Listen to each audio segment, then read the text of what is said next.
in the order in which we decided to do this, the first question was why I chose my field. And it actually sort of happened.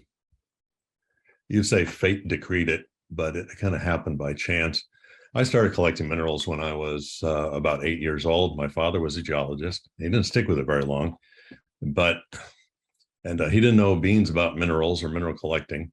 But he had one of those little goofy boxes, little flat boxes that had minerals glued to them in little rows and their names below them. And they were certainly, looking back on it, just awful, massive samples of these minerals. But somehow that really intrigued me. He also had a very funny looking hammer that was kind of square on one end. The other one was very, very pointed. Looked like a dangerous weapon. But anyway, that intrigued me too. It was not a standard hammer. Anyway, I started collecting minerals. And of course, initially it was just weird, pretty rocks. Sometimes it was a leaf stuck in the cement in somebody's building project in the backyard. But I started collecting. And of course, as I was into fossils too, and paleoanthropology and all sorts of stuff. As the years went by, I became a little bit more focused and decided to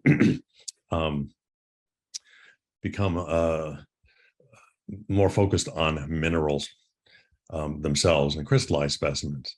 I grew up in Connecticut, and Connecticut is not known for having a lot of minerals, but it actually is extremely well mineralized.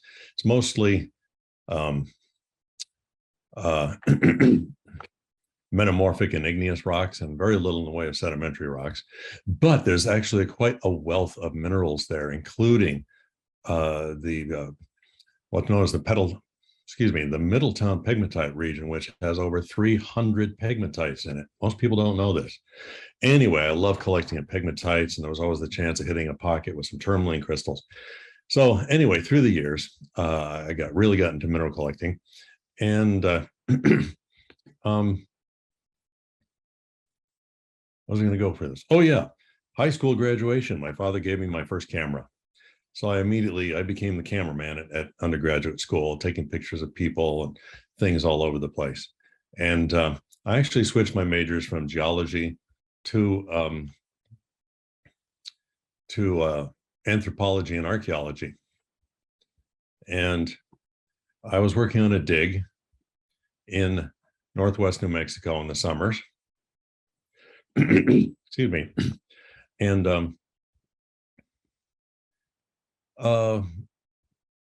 after my first year working there, actually as a field excavator, I volunteered to become to help with the photography on the site, thinking maybe I'd be photographing on the site itself. When I arrived the following summer, they said, nope, you're going to be the laboratory photographer and photograph all the goodies we dig up. So I had to immerse myself on very short order in doing close-up work and photomicrography and every research, anything I could find on photographing archaeological materials. So after doing this for 3 years, photographing pottery and arrowheads and beads and whatnot, I decided, why don't I try these techniques on minerals? And so back in 1975, I took my first photo of a mineral, and yes, it was god awful. But I kind of was hooked, and I kept playing with it and turned it into a hobby. And I decided at some point that I wanted to make my mark in the mineral world. And I realized, well, I was never going to be a famous mineralogist or a famous mineral museum curator. I figured I was never going to have an awful lot of money to buy superb minerals and become a famous collector. So I figured, well, as an amateur photographer, maybe I could get well known and for all my photographs. So I started publishing photographs in magazines. I had friends who were professional geologists who wrote articles for Rocks and Minerals magazine, Mineralogical Record, etc. And I would illustrate their articles and be paid in minerals. So I did that for 15 years, having a lot of fun with that. And then I reached a point where after finishing grad school and archaeology and whatnot, I didn't go into the field per se. And I tried a couple of other businesses and things were not looking really good. And I decided, well, what am I going to do now?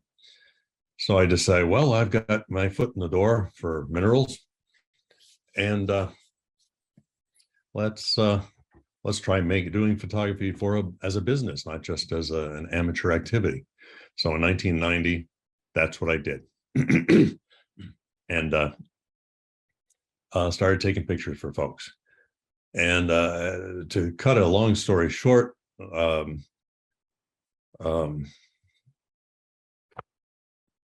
business grew, and I was photographing minerals for collectors all over the place, or for dealers. I go to the big Tucson show and the Denver show, and the business grew and grew until finally that was exclusively what I was doing. And here I am today talking to you fine folks. So another good reason why I chose my field, I'll show you a few pretty pictures, and this will tell you why I chose mineral photography. I can say much about them. You can just enjoy the pretty pictures.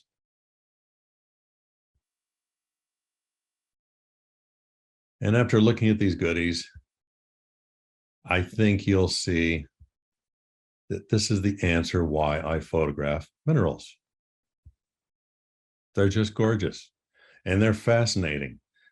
And I come to mineral collecting and mineral photography as a collector who was originally interested in mineralogy per se, not just pretty rocks, not just decorator pieces, not just because someone tells me what to buy and what I should have in my collection. One of the things I always say is that in order to be a good photographer of anything, you need to know something about your subject. What is it that a collector, that a mineralogist, that a curator wants to see in a photograph that reveals not just that the piece is beautiful, but something about its mineralogy, its crystallography, the surface topography of a crystal face. So as for which ones to shoot, that is another good question. It's usually not left up to me. Usually when I go to someone's home or a museum to photograph something, they've already chosen all the pieces that they want photographed. And on occasion, someone says, well, I don't know really quite which ones, but they may have a rough selection, and I'll help them refine it. And it usually has to do with which pieces are photogenic and which ones are not. So I usually like to have a client tell me some basic thoughts they have on the piece, such as, the basic orientation.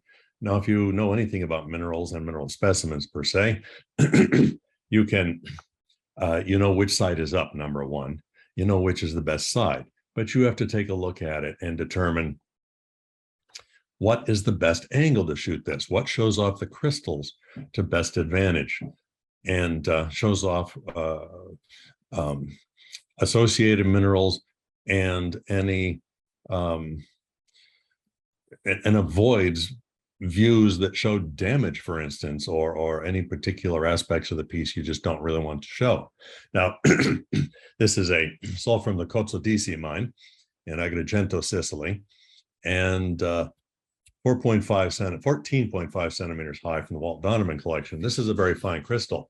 This is the first angle that I shot of it, and you'll notice two things about it. One, we have a break in the matrix here along the left side, which may not be entirely aesthetic. And there's a nice crack in the crystal right here. Now there's a crack right here too, but I don't think we can avoid that. So I took a second shot, rotating the piece a little bit. And the break on the matrix is not as obvious. The crack in the crystal on the left side is minimized.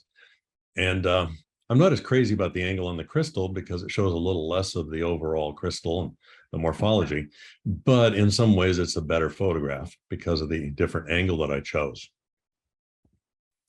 Now here's another one. This is fluorite from the Huanggang regions, Huanggang mines in Inner Mongolia that have been coming up for the last 10 years or so. Very fine fluorite specimen from the Steve Smale collection. Anyway, again, it was one of these things that sometimes, this is an interesting thing too, sometimes the customer tells you the angle they want it at, and I don't necessarily agree with them. But as they say, angle's right, angle. The customer's always right, even when they're wrong. So neat thing about this, especially digital now, is I can photograph the piece from a couple different angles. I'll shoot one that was specified by the client, and then I'll shoot another one that was specified that I think is a better angle. Anyway, so I shot at this angle, and then I shot at this angle. I actually think the first angle is better because we're looking just about down the C-axis of that fluorite that's just to left of center. But see, we go back and forth here. I kind of like this one better. Anyway, and it also shows the transparency. One of the basic rules of thumb of photographing a mineral is having a horizon. If you have a lot of crystals on a matrix, you don't want to look straight down the matrix with the crystals as a bunch of little spots against the matrix. What works better is to have a profile where the crystals stick up off of the matrix and form more of a skyline. Much more interesting and reveals more about the crystals. Now, here's one, I believe, this is also in the Steve Smell collection. This is a fluorapatite from the Sapo mine in Minas Gerais, Brazil. Nice piece. And I decided I shot it from this side. And what's neat too is sometimes minerals have one view that they're good at. You can tweak it a few degrees, left, right, up, down, and but there's one side that's good. Sometimes a mineral is gorgeous from both sides, and that was the case with this particular apatite. So here's the other side. And if you'll notice, one of the things that I emphasize in photographing minerals is that a mineral, it's a solid, it's a geometric solid. It's bounded generally, not always, but generally by planar surfaces, which are the crystal faces. And it's not enough just to get kind of an outline of the specimen and its color. You have to define the crystals. I once had a very high-end mineral collector in Switzerland who complimented me saying, "You are the crystallographer's photographer. You can see every face." And if you look at this very closely, that you can. We have prism faces, we have a termination face here, we have dipyramid faces here on several different orders, and you can see every one. But it's not just enough to see the faces by getting reflections off of them. You have to be careful that the reflections are not too bright, and that no crystals faces blend into one another, so you can't tell where one begins and the other one leaves off. And you don't want faces that have such a bright reflection on them that they're burned out, featureless, plain. So you are very careful in getting the reflection to be just the right amount.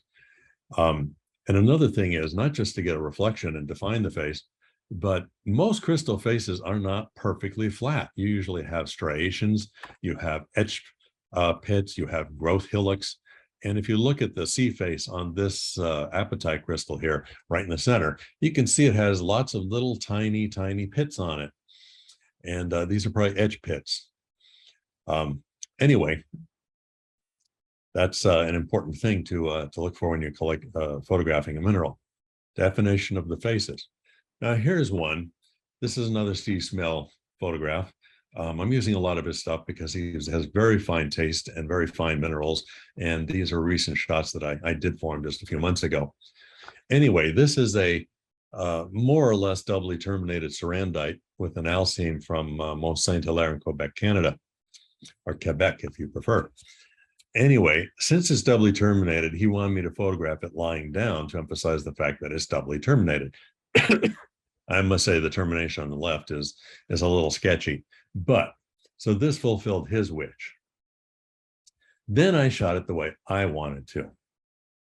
And I think this is much better. The termination that's not entirely complete is now at the bottom, and it seems like a more natural orientation. But be that as it may, we're both happy with the results. Of course, what's really nice is if a customer insists on a particular orientation and you shoot it two ways and they decide that your choice was the better one, then you have a little bit of a, yeah.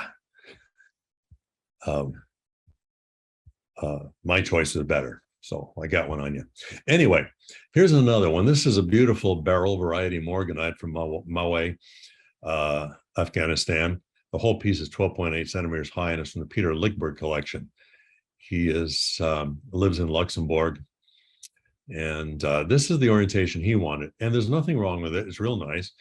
We are looking straight down in one of the prism faces, and the C-axis is running horizontally left to right. But it does show the morphology of the piece beautifully. We have those modifying dipyramid faces very nicely defined.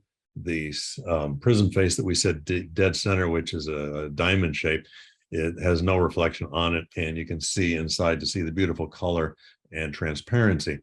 Those dipyramid faces are not necessarily as lighted as they seem. They actually are rather frosty and do not have the luster of that one prism face we see there. Anyway, sitting in a nice nest of albite variety Clevelandite. So once again, I said, well, that's the way the owner wants it. I will also shoot it this way. Again, we've got a horizon going here, kind of a nice cityscape there, profiled against the background. We see it's a little bit closer, and we're not showing all of that matrix, as pretty as it is. And we see all the modifying faces, 2 different orders of dipyramid right here. 3, actually. We got this little triangular face right there, which is quite nice. We still see the luster and transparency on that original prism face. Anyway, onward and upward. Here's another one. This is a beautiful phosphophylite from the Unificada mine in Potosi, Oruro, Bolivia, 6.2 centimeters high. Phosphophylite is a rather rare mineral, and it's very hard to come by in very fine crystals, and this locality is known for the finest crystals in the world. Anyway, there's the whole piece.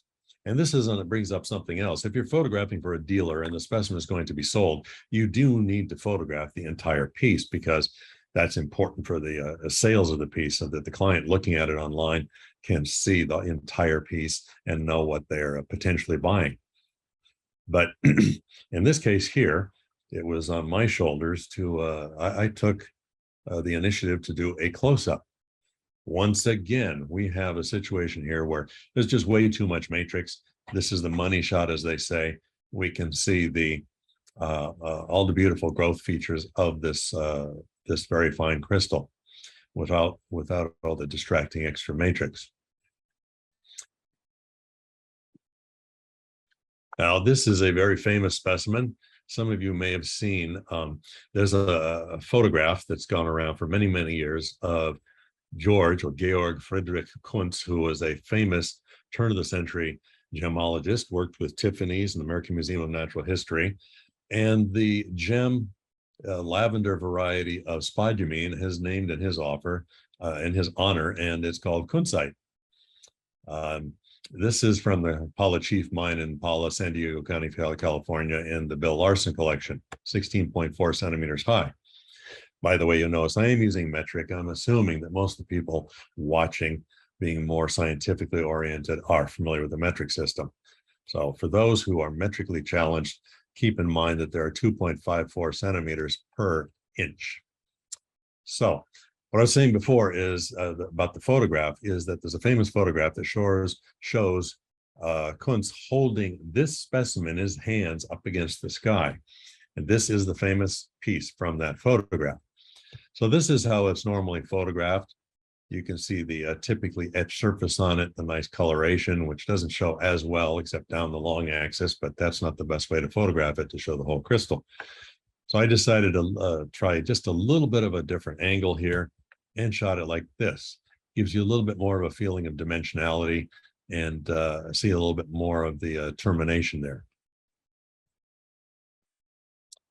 Now here's another one, and this was specified by the client that I take 2 photographs. This is a quartz from the Tentadora mine in Cerro Ulpac in Huancavelica department of Peru, which I didn't put in the caption there. But anyway, it's 7 centimeters high, and this is from the Anne Fraser collection. Anne and her late husband, Cy, were collectors of a very high order, specializing in quartz. And they were going to write a book about quartz, which probably is never going to happen. But anyway, um, uh, this is a rather strange quartz if you really look at it. And you can see more about what's strange about it in the view looking straight down the z-axis.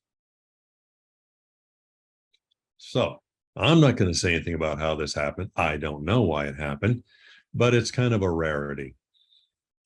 Somebody wants to give some thought to that, they can, and offer their thoughts later on in the question and answer period. Anyway, the whole purpose of this was to show that sometimes you do need to photograph a specimen from several angles, excuse me, to show what is going on and what is of interest to the collector or the mineralogist. So the process, it's part Zen and it's a lot obsessive compulsive behavior. And here we go. So to actually photograph a mineral does take a little bit of effort. What I always say is, if you're in a hurry, if you don't have a lot of patience, do not try mineral photography. You're going to get some shots, but they're not going to be very good ones. That being said, most of my minerals are photographed on a sheet of non-glare glass that's horizontal. You can see that right here. It's 18 by 24 inches. Sorry, that's not a metric, but I'm not going to convert that at the moment.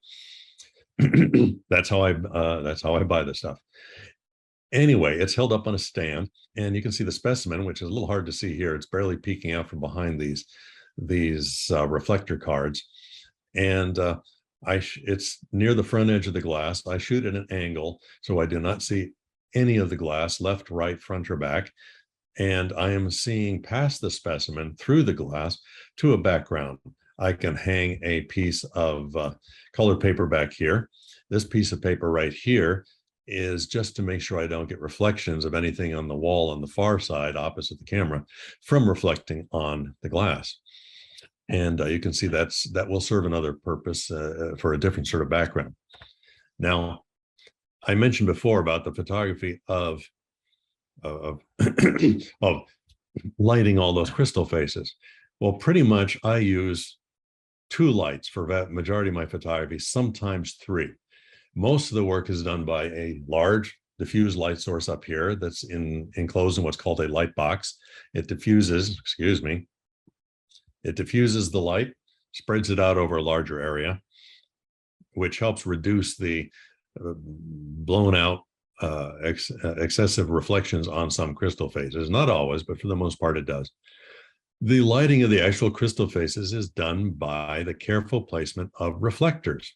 All these cards that you see here, I have a range of them all the way from total white cards to matte metallic to more metallic to extremely metallic, such as these here that are almost like mirrors. They're held in place by either blobs of putty, such as these sitting on the glass, or various arms that hold them in position and are very carefully placed to get reflections off of chosen crystal faces. And the rotation or movement of one of those cards by as little as a degree makes a great deal of difference in exactly the type of reflection I get, and certainly the material I chose for the reflector. So this shows what a setup is like before I take the final picture, and what goes into the final photograph. Now, down below, my second light source, this is one down here, is aimed at the background to create a halo. That halo ends up producing an effect something like this. Now, I often have a third light. We'll go back one. There's a third light, which you can see right here. This particular light is not aimed at the moment at the subject, but I find that if I put something like what's called a spot grid on it or a snoot, the idea is to get a light source with a relatively small size. Fiber optic without a focusing lens on it works beautifully. Anyway, sometimes excessive diffusion of your light source is well, you need diffusion to soften up all those reflections on the faces. But the problem is the more diffuse your light source is, the less saturated the colors of the mineral become, the flatter the subject becomes. And so what I find to help put that back into the specimen is have a third light source aimed at the specimen that creates fine specular reflections and helps resaturate the color and give it a little more dimensionality by throwing some shadows in there. So if you look at this, you'll notice that the malachites have a nice micro specular topography to them here. All these beautiful little micro reflections here, which would not be visible if I did not have that third light aimed at it from the right. It's also helping throw some shadows along the left edge of all of these to help give it some dimensionality. I did have a card on the far left, which was giving me a little bit of a highlight on the left edge, though not as strong as the highlights on the right from that third light. So we've got texture, we get form, we got dimensionality. No, we don't have any crystal faces here, but it's a relatively easy subject to choose. To light. And in the background, we have the halo. Now, what's neat about this particular technique is, well, if you'll notice, the specimen seems to be floating. This is one of the things that can be very distracting. If you put a subject directly on like a paper or cloth or whatever background, a solid background, you're going to have shadows. And if you have multiple lights, you're going to have multiple shadows, which are very distracting. So when you're sitting on the glass, which is say maybe 18 inches or so above the tabletop and across above your background, the shadows are not visible. And what's neat is that you are lighting the subject separately from the background. If in the middle of photographing the background, the subject, such as you see here, I decide, well, I didn't like that bluey green background, I don't have to tear everything apart as I would if the subject was sitting directly on a background. I just go around the back, I change the color of the sheet of paper, and voila, I've got a different color. I can't say this is a great color, but this is just to illustrate that this is an option. If you look closely at this bonitoite crystal, you will also see that I've got subtle reflections off of it that show that the surface has got these wonderful textures to it and growth features. And I was careful not to get the reflection across the entire crystal face so that you can still see the beautiful typical blue cornflower blue of a bonitoite crystal. Still has a little bit of, I'm assuming this is natural light attached to it. It may not be, but excuse me. Anyway, very fine crystal. And you can also see these little modifying faces here and here. I think right there, there's a little bit of contact with matrix, so you don't see one there. Anyway, so this is the attention to detail that you have to give. Now,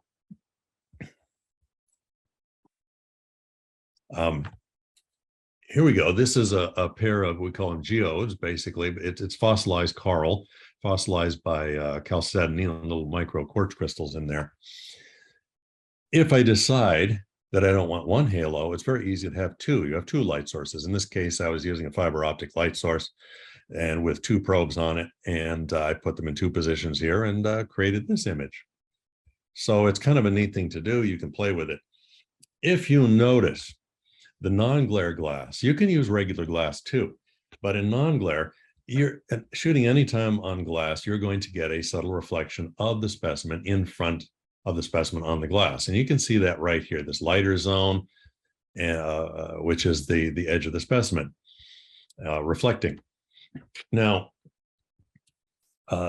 depending on the angle of your subject, the faces relative to the light, you're going to get a brighter or dimmer or more obvious or less obvious reflection on that glass. Now, if you use non-glare glass, you'll still get the reflection, but it's going to be much more diffused because of the non-glare surface. I have one client who insists that there be no reflections, no shadows, nothing, totally floating. And if you notice, that is exactly what we get here.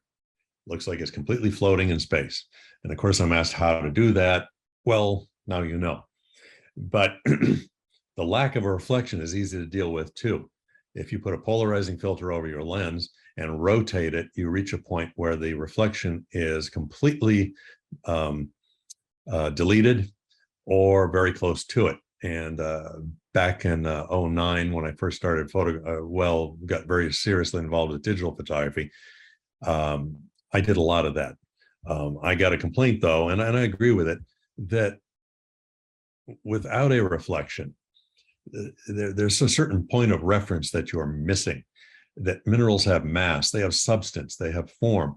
And that if you have a little reflection or shadow or something, it gives you some sort of a bit of a feeling of placement in the world, and that they're sitting on something. I actually had one woman tell me one time that with the ones that are totally floating with no reflections, that she felt that she had a little bit of vertigo sometimes watching my photographs.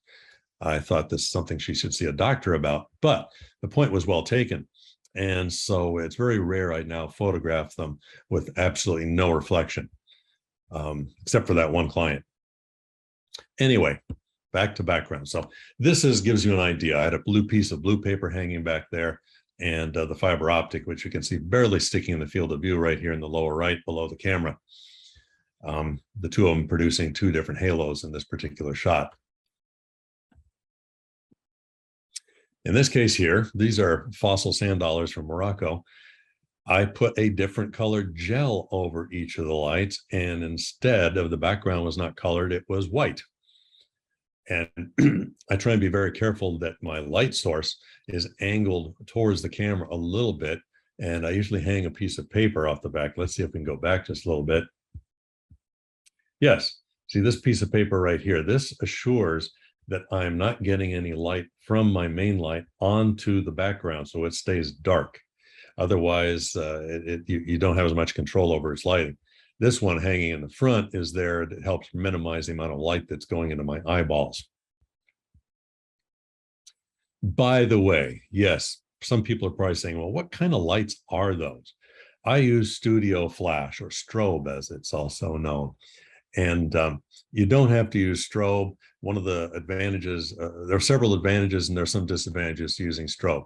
Number one, its color temperature is close to daylight, which is pretty much the standard for most all photography. It overall, I find it the best all around light source because of its proper color temperature.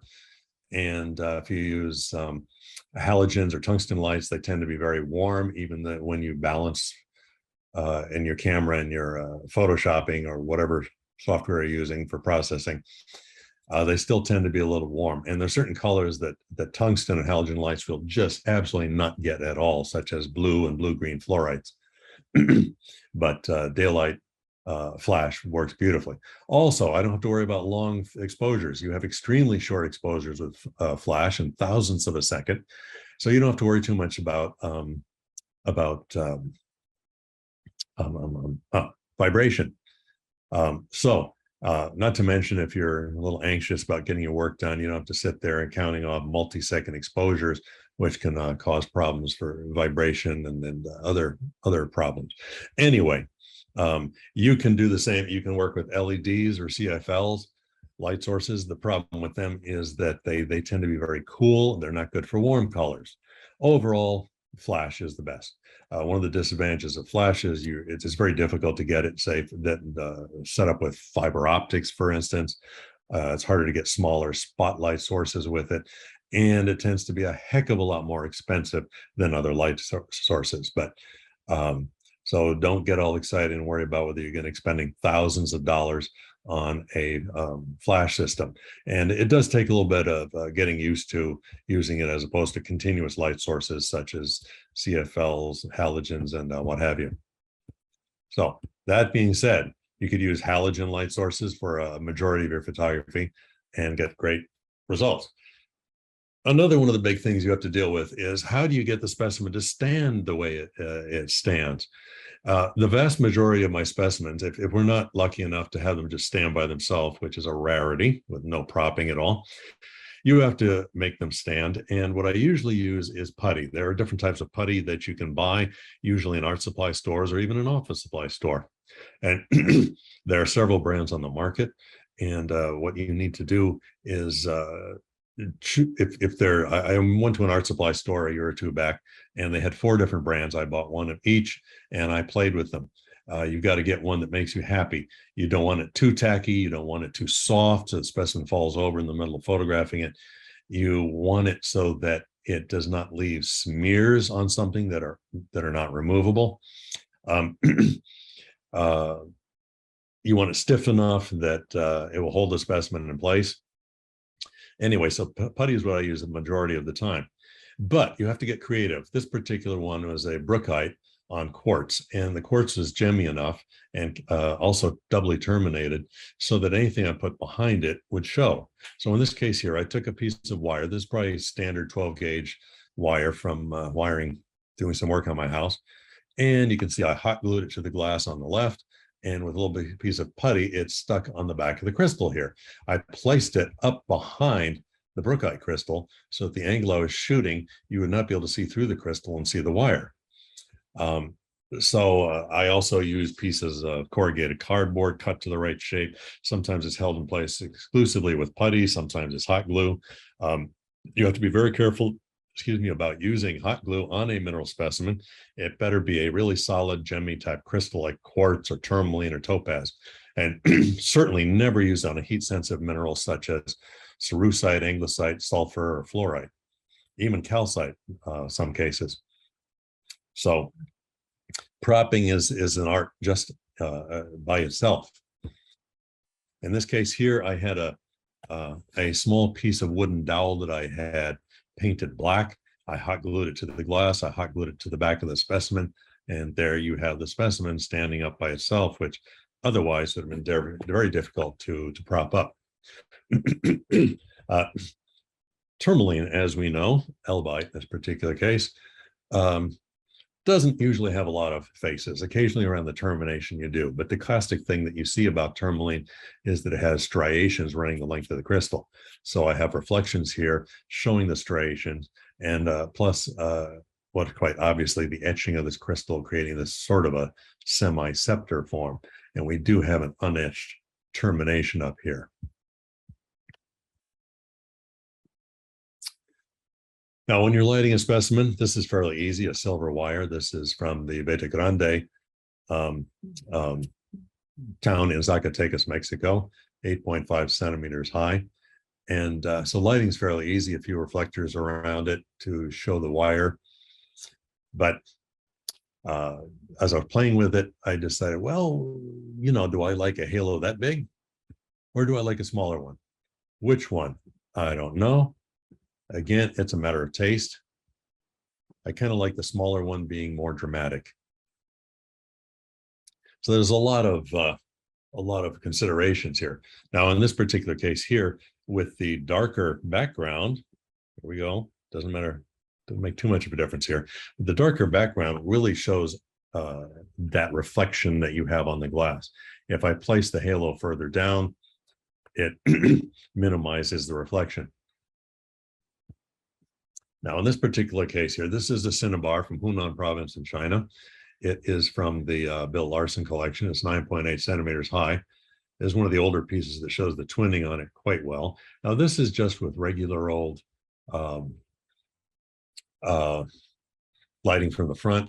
Cinnabar is very difficult to photograph because it's very lustrous and it's very dark. And it's hard to keep those reflections toned down so they aren't burning out.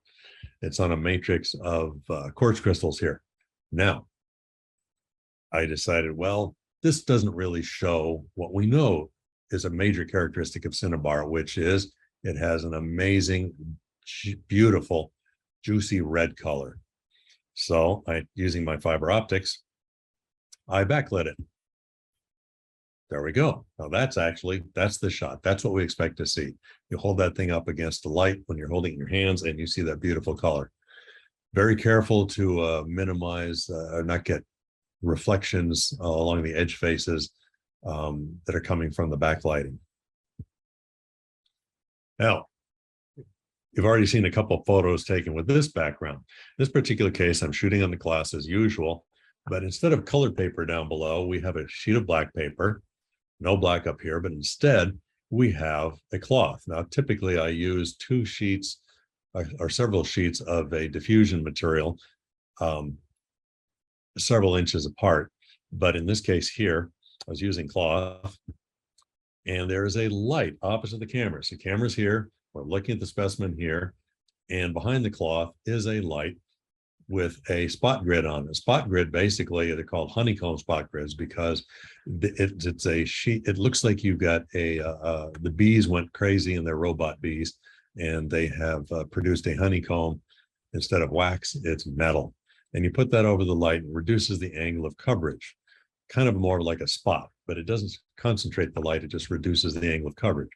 Anyway, when you have a light back here, it creates a hot spot on this white cloth. And that white spot reflects off of the glass, and you can have the reflection anywhere you want, depending on how the position of this light back here. And so the result, oh, and here we go. This is another thing. We'll get back to the light again.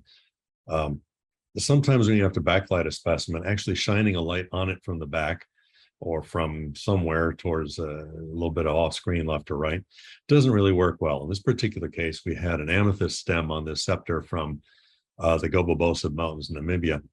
And a much more controlled backlighting, if the specimen is not too dark, is you cut a piece of cardboard or reflector material, prop it up behind the specimen, and the light from the main, reflecting from your main light source hits that and is reflected through the specimen. You see here the putty's held by a little piece of the putty. The paper's held by a little piece of putty, and the specimen itself is held up by some hot glue, because I didn't want anything behind the specimen that I could see through that gemmied transparent shaft to see what was holding it up. Anyway, the result is this. We can see some nice zoning. We see hematite inclusions in the shaft. I've got reflectors left and right to show these prism faces here, and the main light source is reflecting off of this termination face, this rhombohedron face.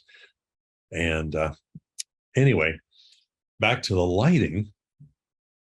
What's going on here is that halo we were talking about before, that is basically a backlit, a rear projection screen, is placed so it produces this nice halo around the subject that is completely neutral in color.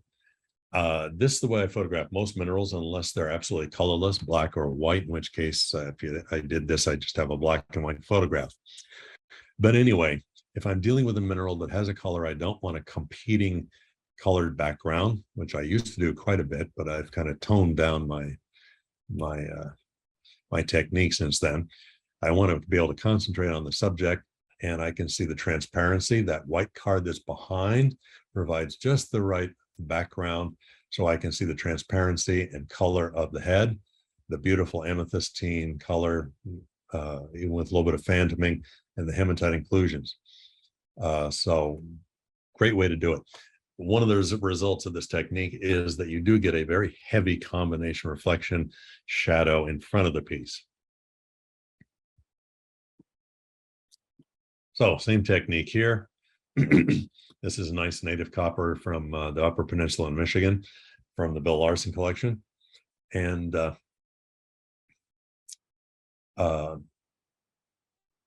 I don't have to have an exclusively colored background. I mean, a neutral background for this.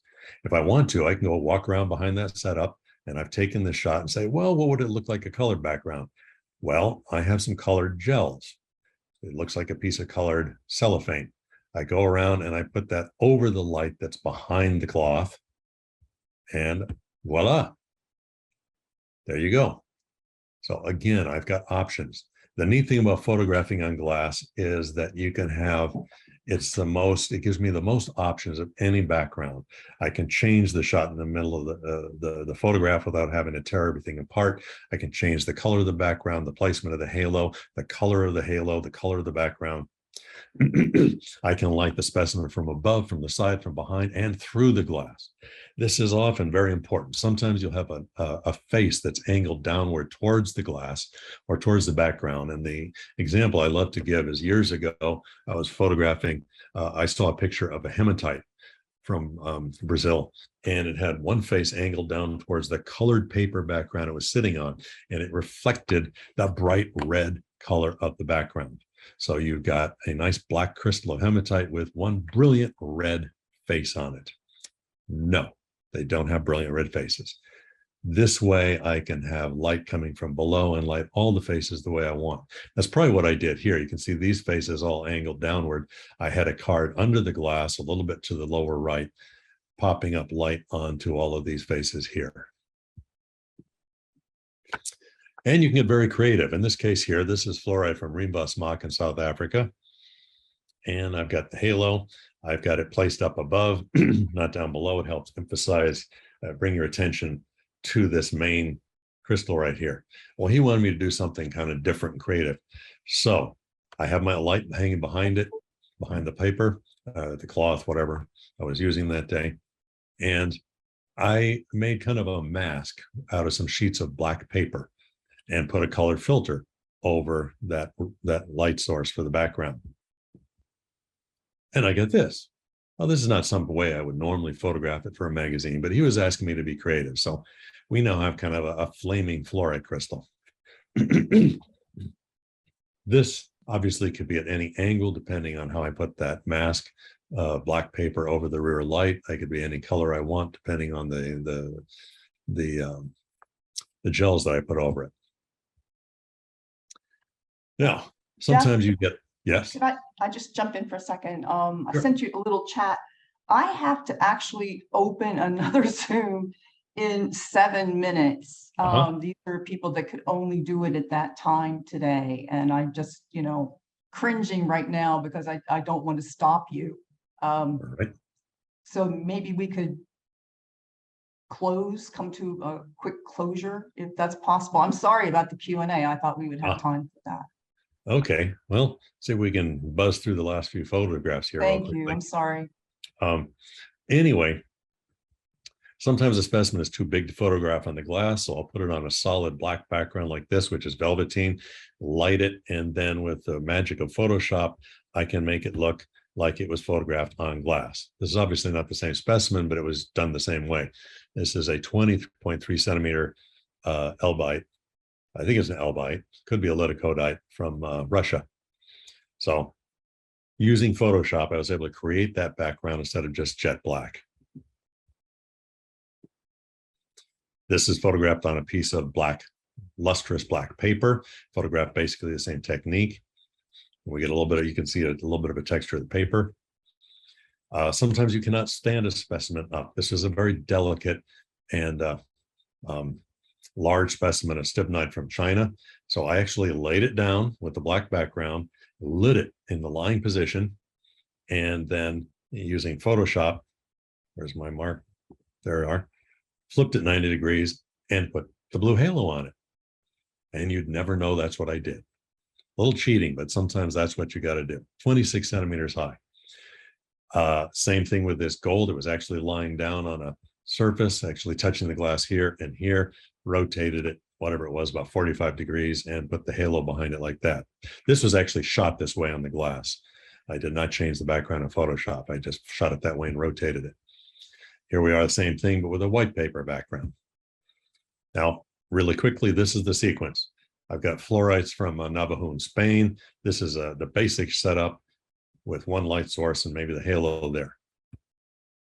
Diffuse the light source, rotate the specimen a little bit, get a light on through the glass to the left, right, to the left side and towards the back. Another reflector on the lower left, probably below the glass. Another one from the lower right below the glass. From the right on top of the glass, behind the specimen, a bit above the glass to the upper right. Another one above the glass and behind the specimen. And then tone down the exposure just a bit. So this is what I was talking about, lighting those crystal faces. Here's another one, large piece on display. The thing is probably about 20 inches high or more. And these are, of course, rhodochrosites from the famous Sweet Home Mine in Alma, Colorado. On display, piece of paper tacked to the wall behind the piece, the plexiglass cube removed from it. Multiple shots. I had to light this face here with a card out of sight to the right. Added this face right here with this card down here. Then another face right here. This face right here. Then I take all of those, each of those faces from each of those shots, put them all together, change the background. Oh, excuse me, there's a light, there's a reflector up there. Put them all together, change the background, and there we go. It looks like we have photographed it in the studio on glass as I normally shoot things. Another thing is this is called stacking. Basically, you don't, I'm not going to go into how it's done, but basically you take multiple photographs of a subject that is too deep to get everything all in focus. If you notice, it's not in focus back here. It's only 1.8 centimeters high. Well, you do multiple photographs with focusing into the subject